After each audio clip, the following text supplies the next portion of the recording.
So here we go. Headline of the week.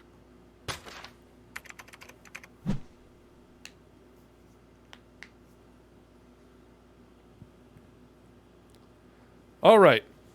So we've been talking about Star Wars and Disney and things like that. And in our personal conversations, we've had some conversations about things like the trends we see politically in different movie studios and things like that. And we've talked a little bit about how Christianity, conservatism might have more influence in the film industry, um, and whether that's happening now to some extent. And we talked a little bit about the Daily Wire and some of the movies they've come out with. I don't know. Have you watched any Daily Wire movies that have come out? I have not. Okay, so they've done I've been binge watching mostly TV series at this point. right, and so Daily Wire came out with the "What Is a Woman" documentary, and that was a big hit. It talks about the trans controversy and indoctrinating kids in school and TikTok and things like that, and it really hits the nail on the head with dealing with the issue in a lot of ways. I did a review of it, and it hit such a trend on this channel that I got about 23,000 views on that. And then they released Terror on the Prairie, which, if you know Gina Carano from The Mandalorian, MMA fighter, she was hired by the Daily Wire after she got canceled, basically. And that was actually only the most recent movie. They've had some movies with some pretty interesting plots, pretty decent acting, decent directing, decent cinematography.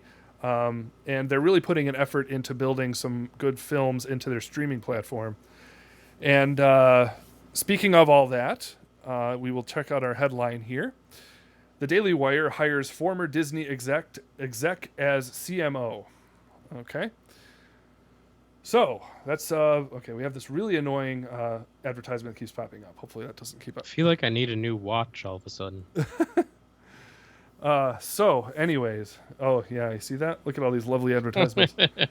So this is an exclusive from the Hollywood Reporter, and I guess I'll go ahead and read it. So the Daily Wire, the conservative media outlet founded by Ben Shapiro, has hired a Disney veteran to help grow its subscription streaming business.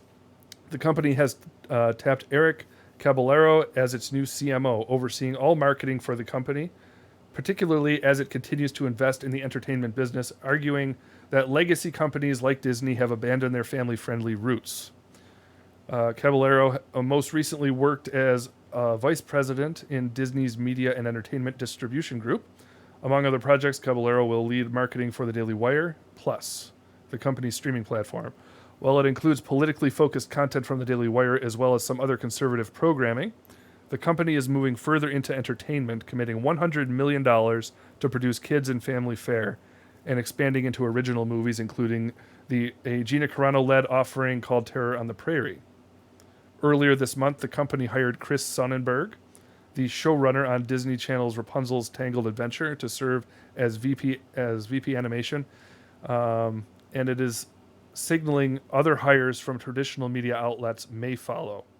I studied Disney's traditions of customer obsession, of multi-generational franchise building, and of broadening Hollywood's best talent, said Caballero in a statement. The Daily Wire is building on this blueprint successfully enough that storytellers and media executives are taking notice and signing on. Companies like Disney have betrayed their family-friendly and pro-America audiences because of outsized influence from activists, shareholders, and employees, leaving money and opportunity on the table in the process. Daily Wire co-CEO Jeremy Boring says, but their loss is our gain, not just in audience, but in talent. After announcing our investment into kids entertainment, I have been fielding calls left and right from high-level talents at some of the biggest entertainment companies in the world who are seeking opportunities to come and work with us. We could not be more thrilled to have someone with Eric's experience and expertise, and are confident he will be an instrumental part of a continuing our exponential growth. Well, there you go. So, what are your initial thoughts on that? I mean, like we've talked a few times previously outside of these live streams. I don't know much about the Daily Wire's new content development and things like that, but I have to say I think this is a smart hire. Mhm. A great Do you know anything opportunity. about this particular CMO before this I came out? believe I've heard of him. I believe I've heard of him, and there's been some shakeups in the Disney executive team as of late, and I think he was one of the ones that recently departed Disney. Hmm. Part of that is because of, there's a lot of, I think, dissent with the direction that things are going. Even outside of some of the more progressive things, Bob Chapek, the CEO of Disney, is not a favorite of anybody, no matter which side of the aisle you're on. He's not really a favorite of anybody. Who wasn't? Sorry, I missed the name. Bob Chapek. Was he mentioned Bob here? Chapek. No, he's not mentioned in the article, but he's the CEO. So Okay. I was just mentioning like there's been a lot of dissent Yeah. at the executive level. Uh-huh. Um, and people are not a fan of Bob Chapek. Hmm. Although I will say, this is maybe diving a little bit more into the political scheme of things. Hmm. Um, I'm not certain replacing him would be great if we're hoping for a more conservative version of Disney, but I'll leave that alone for the moment. But Yeah. just speaking directly on this, I think it's a good hire. I think both those guys that were mentioned in the article are good hires for the Daily Wire for creating family-friendly content. One of my biggest we've talked about this. One of my biggest qualms with entertainment that is usually done, I suppose, I would say more from the Christian perspective, and I know that's not necessarily the Daily Wire's perspective. They're more conservative, family-friendly values. Hmm. But from the Christian side of it is often settling for um, not the greatest talent and not the greatest creatives, and sometimes the creative ability suffers for the lack of being able to bring in some of these heavier hitters. Right. This is a good move for the Daily Wire. Yeah, and so like yeah, we're in a weird cultural moment here in that I think the reason Christians have one of the reasons Christians have struggled so much is because I mean to get talent that people recognize is that Hollywood has been such a political monolith for so Yeah. long. But now it's getting to a point in terms of censorship, in terms of uh, the more honestly totalitarian feel coming out of Hollywood and from the left politically. There are so many people that we've known, uh, whether it be in comedy or well, we're going to talk about this a little bit in terms of comedy, but in terms of actors who have basically just shut up about their views, like there has been this like kind of departure from Hollywood for some actually more and more and more recognizable names. Yeah. And Daily Wire is just waiting and snatching them up as fast as they can. Um, and so Well, it's and they're investing heavy amounts of money too, which is massive. And that's one of the biggest differences between what they're doing and what so much of quote unquote Christian entertainment has done is and I understand it. Christian entertainment doesn't have the resources and the money to put into it, but mhm. what Daily Wire is doing is going to probably make a difference in the quality.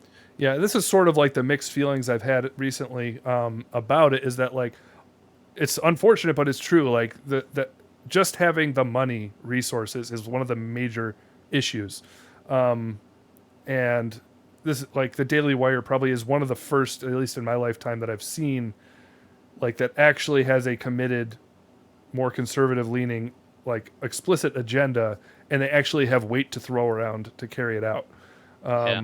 So that's just interesting to watch. But at the same time, it is this mixture where they have this sort of quasi-conservative, quasi-secular, sometimes religious Hmm. bent. And there was sort of a stink I made a video about recently where like they brought Jordan Peterson on to have his own show and stuff.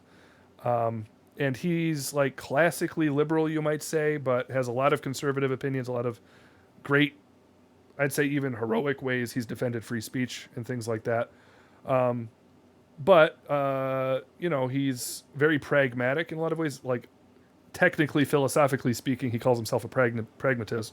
But also, just you can kind of see it in that, like he had Dave Rubin, his friend, on who is quote unquote, married to a man, and they talked about gay parenting on like his first episode of the Daily Wire.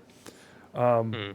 And some Christians understandably had a lot of concerns about it, and Doug Wilson did a response video to it, and so I talked about it a little bit, and so like I mean it's a mixed bag at the Daily Wire in that Ben Shapiro has been very explicit about his conservative Jewish views on that.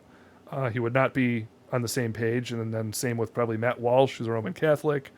Andrew Klavan is he's like a he's an odd duck because he had a really moving book about his conversion called The Great Good Thing into Christianity. But and politically he's pretty conservative, but he also has a gay son that he affirms in his lifestyle. And so it's what do you do with this mixture of what's going to come out of that in the end, and what are the ultimate leanings going to be? Right. Oh, Dragon Fist. That's quite a question. Opinions on Kenneth Copeland. Maybe we'll do a section on Kenneth. Maybe we'll do a section on Kenneth Copeland when we'll give it its own. Like we'll do a clip or something for a theology corner at some point. But that's a big That'd topic. be good. I have opinions. He has opinions. Probably too many to cover here. Jack, did you see the Babylon Bee article after Lightyear bombs in the box office? Disney quietly cancels Brokeback Woody. Oh gosh.